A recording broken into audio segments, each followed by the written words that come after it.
Okay, so this video is on expanding and condensing.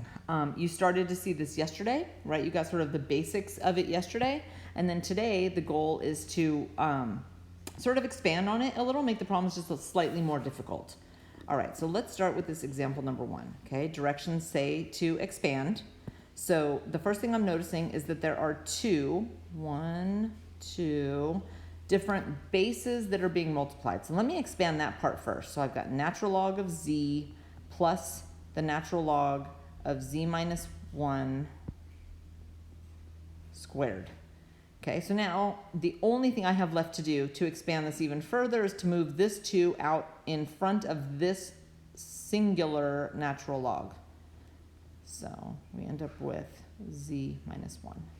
All right, and that's it. That's the whole thing expanded. Okay, for example 2.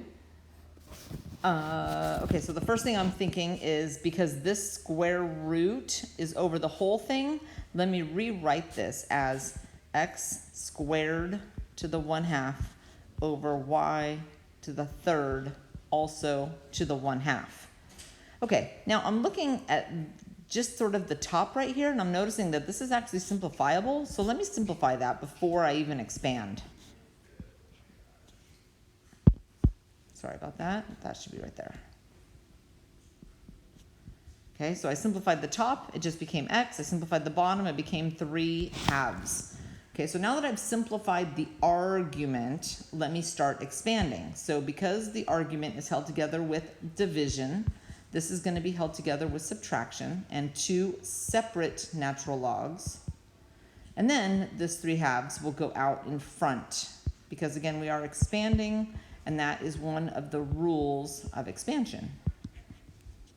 All right, that's it. Moving on up. Ooh, there's a lot of stuff going on here. Okay, so the first thing I'm noticing is this should probably be written as x to the 1/2.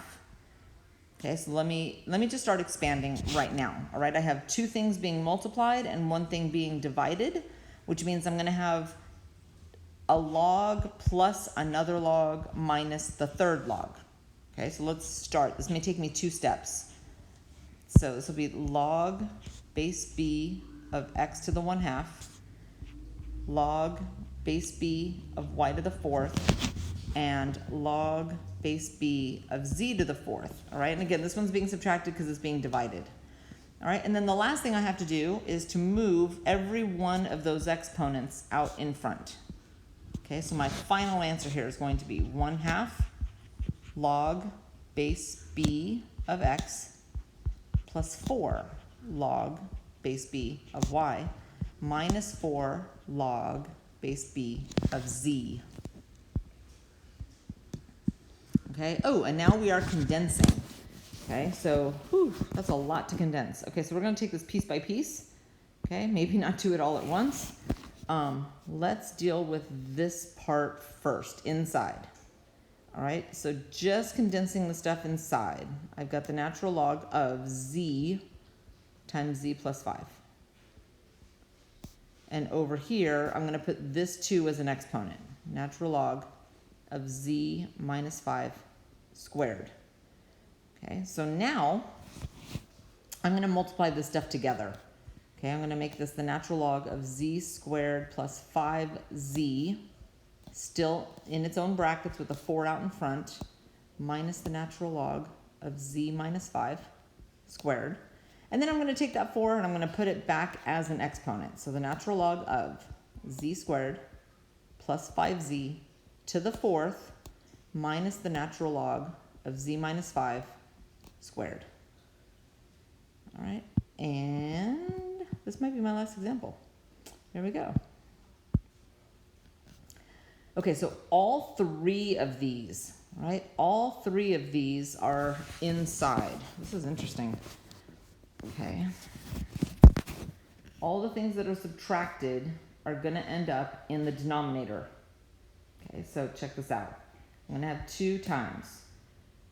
This one is still going to be up top, but both of these are going to be in the denominator. Okay, something like that. So then I probably should multiply that together. So now I've got natural log of x over x squared minus 1. All right, and lastly, I need to move the 2 as an exponent, so my final answer is going to be the natural log of x over x squared minus 1 squared.